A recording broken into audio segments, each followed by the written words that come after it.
الله ربي والإسلام ديني ومحمدا رسول الله بسم الله الرحمن الرحيم. Assalamualaikum warahmatullahi wabarakatuh. Saudaraku yang dirahmati Allah Subhanahu wa Ta'ala, jumpa lagi dengan kami Alwas Channel. Semoga hadirnya kami sedikit membawa manfaat. Besar harapan kami, semoga saudara semua selalu mendapat kemudahan segala urusan dunia maupun akhirat, diberi keberkahan, umur, rizki, keluarga, dan sebagainya dari Allah Subhanahu wa Ta'ala. Amin ya rabbal alamin. Selawat dan salam selalu tercurah ke junjungan kita Nabi besar Muhammad sallallahu alaihi wasallam.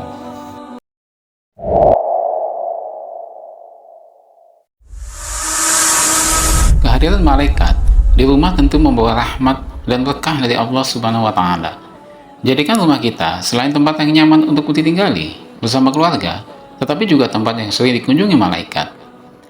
Allah Subhanahu wa Ta'ala telah memerintahkan para malaikat untuk mengunjungi rumah-rumah umat Islam. Kehadiran malaikat di rumah diinginkan oleh semua orang beriman.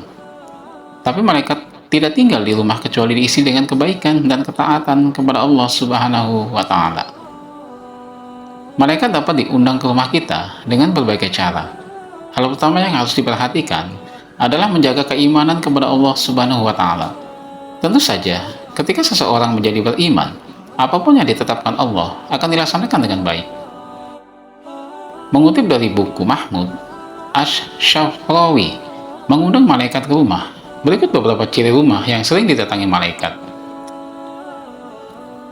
Yang pertama, rumah yang sering digunakan untuk berzikir.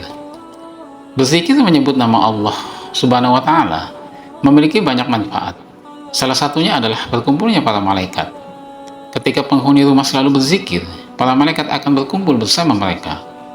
Jika penghuni rumah selalu berzikir, pasti para malaikat akan dengan mudah mengunjungi rumah tersebut dan memberikan berkah. Dari Abu Hurairah radhiyallahu anhu bahwa Rasulullah Shallallahu alaihi wasallam bersabda, suatu kaum tidak duduk dalam suatu tempat untuk berzikir kepada Allah kecuali mereka dikelilingi oleh para malaikat dan diliputi rahmat, dan Allah menyebut mereka termasuk orang-orang yang ada di dekatnya.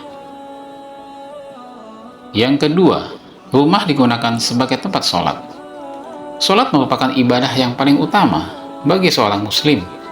Rumah bisa menjadi tempat berdoa agar ibadah ini bisa membawa terang dan kedamaian bagi penghuninya. Diriwayatkan dari Aisyah radhiyallahu anha adalah Rasulullah SAW sholat malam, dan jika hendak sholat witir, beliau membangunkan Aisyah dan menyuruhnya untuk sholat. Hadis riwayat Muslim. Sebuah mihrab atau ruang sholat harus disediakan di rumah sebagai tempat khusus untuk sholat. Sebagaimana anjuran ini disyaratkan dalam firman Allah Subhanahu wa Ta'ala Surat Al-Imran ayat 39, yang artinya, kemudian malaikat memanggil Zakaria, sedang ia tengah berdiri melakukan sholat. Di tengah mihrab katanya, sesungguhnya Allah menggembirakan kamu dengan kelahiran seorang putramu, Yahya, yang membenarkan kalimat yang datang dari Allah, menjadi ikutan, menahan diri dari jiwa nafsu, dan seorang nabi termasuk keturunan orang-orang soleh. Rumah yang pemiliknya selalu sholat juga akan membuat malaikat senang melihatnya dan mengunjunginya. Dari Abu Hurairah, Rasulullah SAW bersabda, di tengah-tengah kalian ada malaikat yang silih berganti bertugas mengiringi kalian di waktu malam dan siang hari. Mereka bertemu ketika waktu sholat asar dan waktu sholat subuh. Malaikat yang mengawali kalian naik ke langit. Lantas Allah bertanya kepada mereka, bagaimana kalian meninggalkan hamba-hambaku?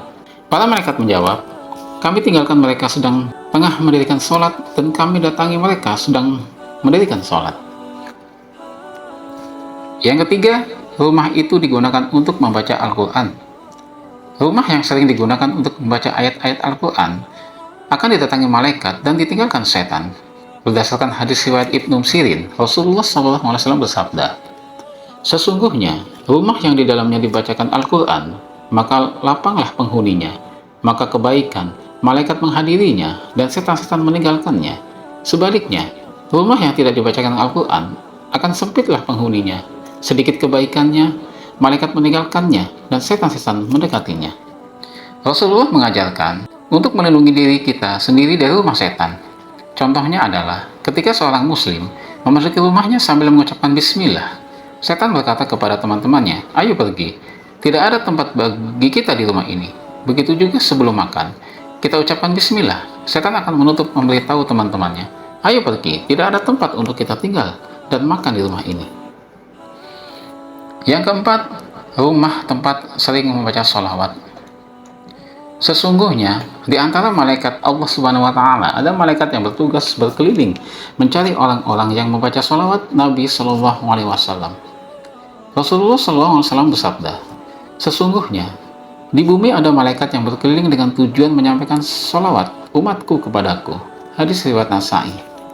Dalam hadis lain, Rasulullah Shallallahu Alaihi Wasallam bersabda, "Kalau orang bersolawat kepadaku, maka mereka juga akan mendoakan keselamatan yang sama baginya. Untuk itu, hendaknya dilakukan, meski sedikit atau banyak."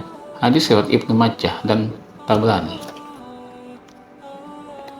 Yang kelima, rumah yang sering dikumandangkan azan. Azan digunakan sebagai pemberitahuan dimulainya waktu sholat. Namun azan juga memiliki banyak keutamaan. Salah satu keutamaan azan adalah dapat mengusir setan atau jin. Setan akan lari berteriak ketika mendengar azan. Diriwayatkan dari Abu Hurairah radhiyallahu anhu, ia berkata, Rasulullah Shallallahu Alaihi Wasallam bersabda, "Apabila azan dikumandangkan, setan lari terkentut-kentut sehingga dia tidak mendengarkan azan." Hadis riwayat Bukhari dan Muslim. Oleh karena itu, dianjurkan untuk mengumandangkan azan di rumah juga. Tidak ada salahnya mengumandangkan azan di rumah, meskipun kita sedang sendirian, karena bisa ampuh mengusir setan. Setiap azan yang diulang-ulang akan didengar oleh semua makhluk, bahkan suara kita sendiri. Tidak terkecuali para malaikat Allah Subhanahu wa Ta'ala. Rasulullah SAW bersabda, "Seorang muazin diampuni sejauh suaranya dan menyaksikan untuk setiap yang basah dan yang kering." Hadis riwayat Ahmad, Abu Daud, Nasai, Ibnu Hibban, dan Ibnu Majah. Pengertian semua yang basah dan semua yang kering adalah mencakup segala sesuatu yang ada di alam, karena tidak ada sesuatu pun di alam ini yang dapat lepas dari salah satu ciri tersebut. Itulah beberapa ciri rumah yang sering didatangi malaikat. Semoga rumah kita mendapat limpahan rahmat, berkah, dan perlindungan dari Allah Subhanahu wa Ta'ala. Semoga ada manfaatnya. Assalamualaikum warahmatullahi wabarakatuh.